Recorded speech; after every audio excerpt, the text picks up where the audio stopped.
Another beautiful day here in Scottsdale. Unfortunately, most of my day will be inside doing a mix of programming and product management style stuff. So, I am probably going to talk about one of those a little bit today, and we'll go from there.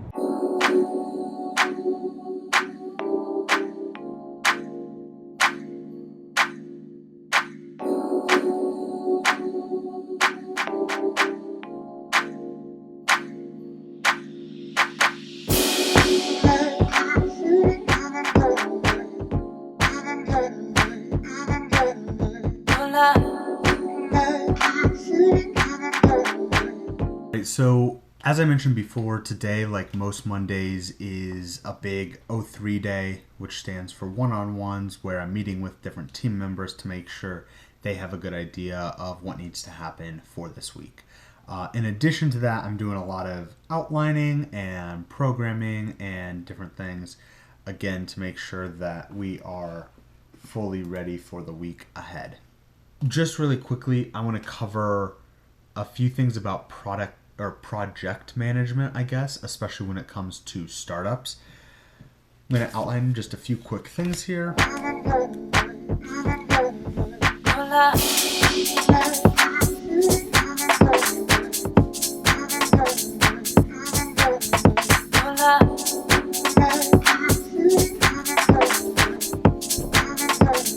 Startup project management. So, I think the first thing you need to know is you got to be fast.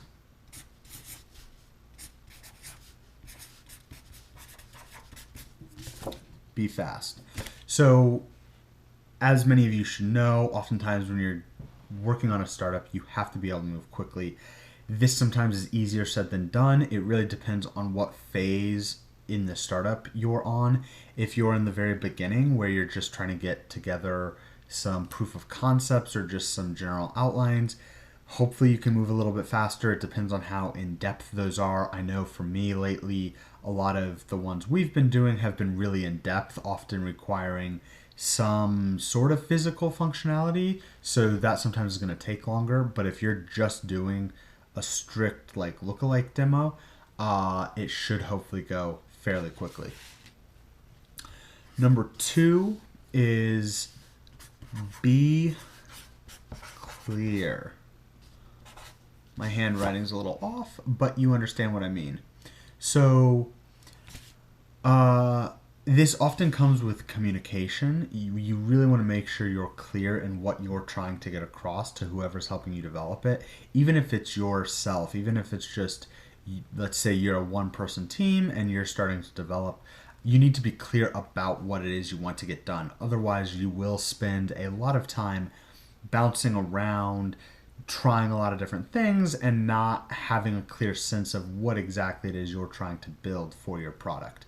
I see this happen a lot, unfortunately, so you really need to sit down, outline it, be clear with yourself, and especially if there's multiple team members, be very clear and very intentional with what information you're sending to them. Even if it's short, and that's the thing. A lot of people think to be clear and thorough, it has to be lengthy. Especially in a startup, I would argue the opposite. You want it to be as short and concise as possible, and hopefully that leads to it being much clearer. And the third, and also very important,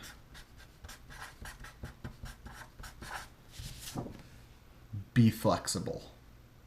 So this is important because oftentimes in a startup, you start going and some sort of outside force might change your direction, might say, hey, have you thought about doing it this way? Hey, what about this way? Or maybe somebody's looking to give you money, but they say, we will only invest if you do X, Y, and Z.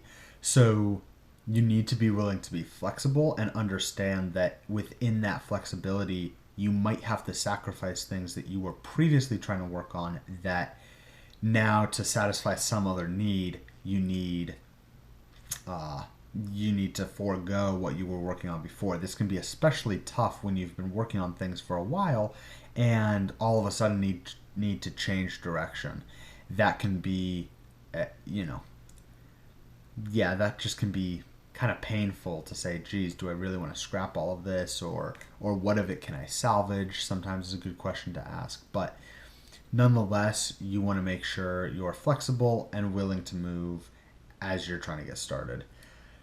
So those are kind of the three main points. Again, be fast, be clear, be flexible.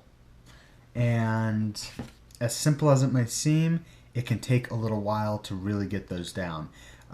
Just really quickly in conclusion here, I often use Asana, Google Drive, or Dropbox, some mixture of those three to get all of it coordinated as needed. Now, I know some people have asked me about what I think of Slack. I honestly haven't even used it yet, so it's really hard for me to say, but I've heard really good things. So you need to figure out what's going to work best for you or your small team and focus on these three things from the very beginning. All right, so that is all for now. Thank you for watching. Please feel free to subscribe and comment. Make comments below if you have any other questions or thoughts about this. And that is all for now. Thanks. Take care.